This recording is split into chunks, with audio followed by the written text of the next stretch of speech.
چونکہ قیامت سے پہلے ایک ہوا چلے گی جس سے سارے اہل ایمان مر جائیں گے، ایک کلمہ گو مسلمان دنیا پہ زندہ نہیں بچے گا، صرف غیر مسلم ہوں گے، ایک بھی لا الہ الا اللہ کہنے والا نہیں ہوگا۔ اور قیامت سے 30 سال پہلے، قیامت سے 30 سال پہلے بچے پیدا ہونے بند ہو جائیں گے کہ کسی بچے پر قیامت نہیں آئے گی۔ یوم تذہل کل مرضعۃ عما ارضعت، وہ ہولناکی بتانے کے لیے تشبیہ ہے، وہ یہ نہیں کہ ایسا ہو رہا ہوگا، کیونکہ بچہ تو کافر کا بھی ہو وہ معصوم ہے، مسلمان کا بھی ہو تو وہ معصوم ہے، اس لیے آپ نے کہا کہ سارے جو نابالغ مرتے ہیں وہ جس مذہب کے بھی ہیں سب جنت میں جائیں گے، چونکہ ان پر تو بھی شریعت لاگو ہی نہیں ہوئی ہے، اور سارے بچے حضرت ابراہیم علیہ السلام کے پاس چلے جاتے ہیں۔ تو حدیث پاک میں آتا ہے جتنے اہل ایمان کے بچے بالغ ہونے سے پہلے، پیدا ہونے سے لے کر 15 سال سے پہلے تک جو فوت ہو جاتے ہیں، سب حضرت ابراہیم علیہ السلام کے پاس ہوتے ہیں، ساری نسل ابراہیم علیہ السلام کے پاس، اور وہ ان کے باپ ہوتے ہیں، اور ان کے ساتھ وہ اپنی وہاں کی جنت کے مزے لیتے ہیں، پتہ نہیں کیا لیتے ہیں، ان میں تو کوئی نہیں پتہ۔ بس آپ نے اپنے بیٹے کے بارے میں فرمایا، حضرت ابراہیم رضی اللہ تعالیٰ عنہ علیہ السلام، چونکہ وہ ابھی ماں کا دودھ پیتے تھے، ان کا انتقال ہو گیا، تو آپ نے فرمایا اللہ تعالیٰ نے جنت میں ایک حور کو مقرر کر دیا ہے ابراہیم کو دودھ پلانے کے لیے، سبحان، اور کسی بچے کے بارے میں ایسی بات نہیں ہے۔ تو ڈران والی گل کوئی نہیں، ساڈو تے قیامت نہیں ہوندی، 30 سال پہلے بچے پیدا ہونے بند ہو جائیں گے، قیامت 30 اور 30 سے اوپر کی عمر کے لوگوں پر ہوگی، اور وہ جانوروں کی طرح ہوں گے، سڑکوں پہ زنا کریں گے، اور ہر انسانی جو اخلاق ہیں ان سے وہ خالی ہو جائیں گے، ان سے وہ خالی ہو جائیں گے۔ یہ امت کے اوپر امتحان ہے۔ ہمارا ایک ساتھی ہے وہاں کینیڈا میں، اس سے مجھے خواب سنایا کہ میں نے دیکھا کہ غزہ کے جتنے شہداء کے بچے ہیں وہ آسمان پہ تیر رہے ہیں، اور اللہ کے نبی ہر آنے والے کا استقبال فرما رہے ہیں۔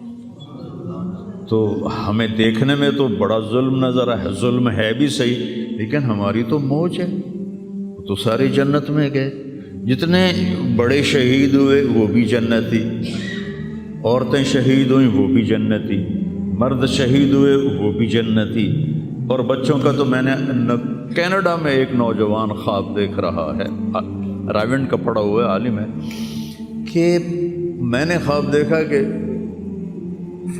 غزہ کے شہداء کے بچے آسمان پر تیر رہے ہیں، اور اللہ کے نبی ہر آنے والے بچے کا استقبال فرما رہے ہیں۔ تو ساڑی تو موج ہو گئی، ہمیں دیکھنے میں موت نظر آتی ہے، حقیقت میں دیکھو ایک ہوتا ہے کامیاب ہونا، اور ایک ہوتا ہے فتح پانا، ایک ہوتا ہے ناکام ہونا، اور ایک ہوتا ہے شکست کھانا۔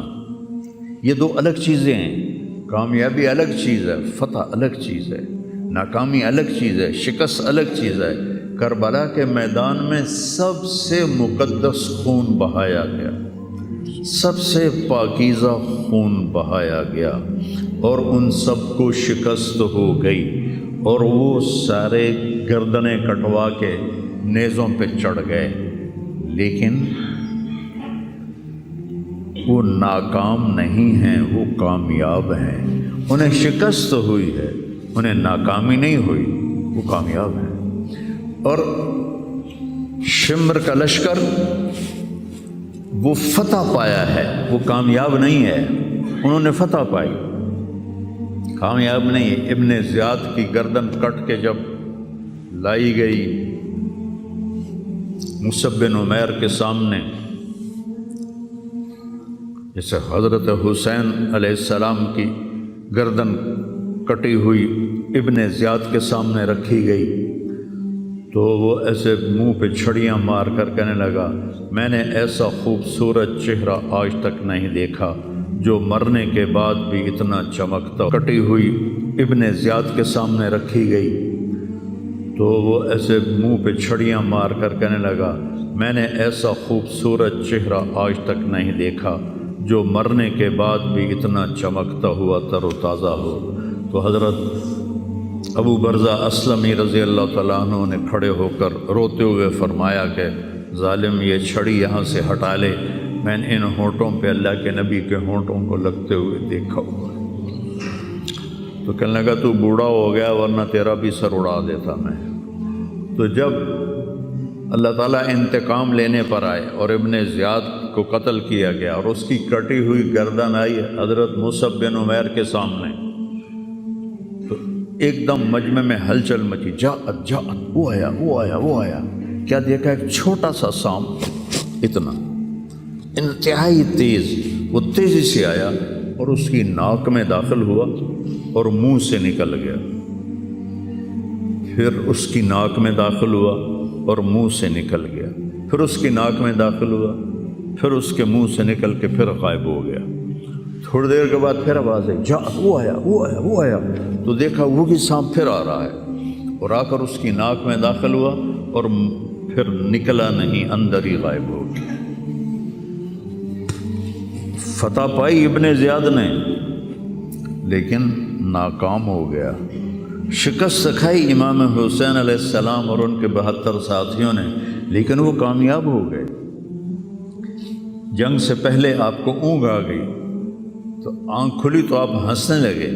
حضرت زینب نے پوچھا یہ کوئی ہنسنے کا موقع ہے، کیوں ہنسے ہو؟ کہا خواب میں اللہ کے نبی ملے ہیں، کہہ رہے بیٹا میں تمہیں لینے کے لیے آ چکا ہوں۔ تو دیکھنے میں شکست ہوئی ہے لیکن وہ کامیاب ہیں۔ عمر بن سعد کو فتح ہوئی ہے، وہ ناکام ہے۔ عمر بن سعد کی کٹی ہوئی گردن بے مختار کے سامنے رکھی گئی، اللہ تعالیٰ نے ایک کو زندہ نہیں چھوڑا، جتنے بھی قاتلین حسین تھے سب قتل ہوئے۔ حضرت عثمان کے قاتل سب طبعی موت نہیں مرے، سب ذلت کی موت مرے۔ تو بھائیو یہ امتحان کی جگہ ہے، اللہ اپنے نبی کی امت کے گناہوں کو دھونے کے لیے ایسے حالات لاتا ہے۔ سب آپ نے فرمایا جتنا مجھے ڈرایا گیا اتنا کسی کو نہیں ڈرایا گیا۔ تو میں بتا رہا تھا ارض فلسطین یہ دوسری مسجد جو زمین پہ بنی 40 سال کے بعد، وہ مسجد اقصی ہے۔ 4000 نبیوں کے باپ اور میرے نبی کے دادا ابراہیم علیہ السلام اس سرزمین میں تشریف لائے، وہیں آرام فرما رہے ہیں۔ اسحاق علیہ السلام، یعقوب علیہ السلام، داؤد علیہ السلام، سلیمان علیہ السلام، یحییٰ علیہ السلام، زکریا علیہ السلام، یہ وہ نبی ہیں جن کا قرآن میں ذکر ہے۔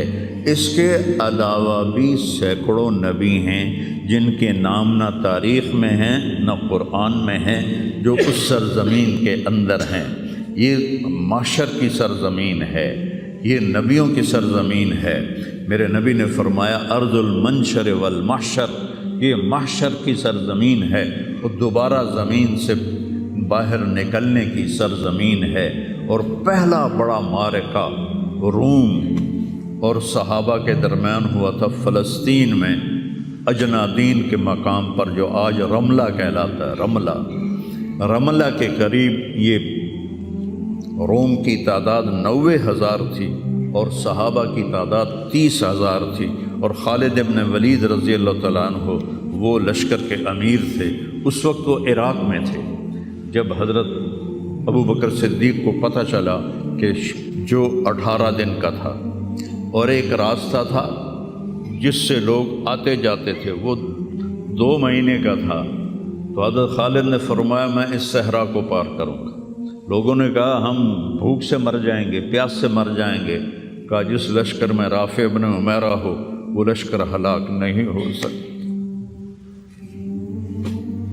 آئے اشاق گئے وعدہ فردہ لے کر، اب انہیں ڈھونڈ چراغ رخ زیبا لے کر آئے تھے کچھ لوگ جو اللہ کو راضی کر کے دوستی لگا کے دکھا گئے، کب اپنی آنکھوں سے ڈھونڈ چراغ رخ زیبا، تمہیں نظر کوئی نہیں آئیں گے، مرد نظر آئیں گے، انسان کوئی نہیں نظر آئے گا، عورتیں نظر آئیں گی، انسان کوئی نہیں نظر آئے گا۔ تو فرمایا جس لشکر میں رافع ہو وہ لشکر ہلاک نہیں ہو سکتا۔ انہیں فرمایا ہمارے پاس پانی کا بڑا ذخیرہ ہے، ہم ہلاک نہیں ہوں گے، نہیں، ہمارے پاس رافع ہے، اور وہ شخص ہے کہ جو کہے گا اللہ کرے گا۔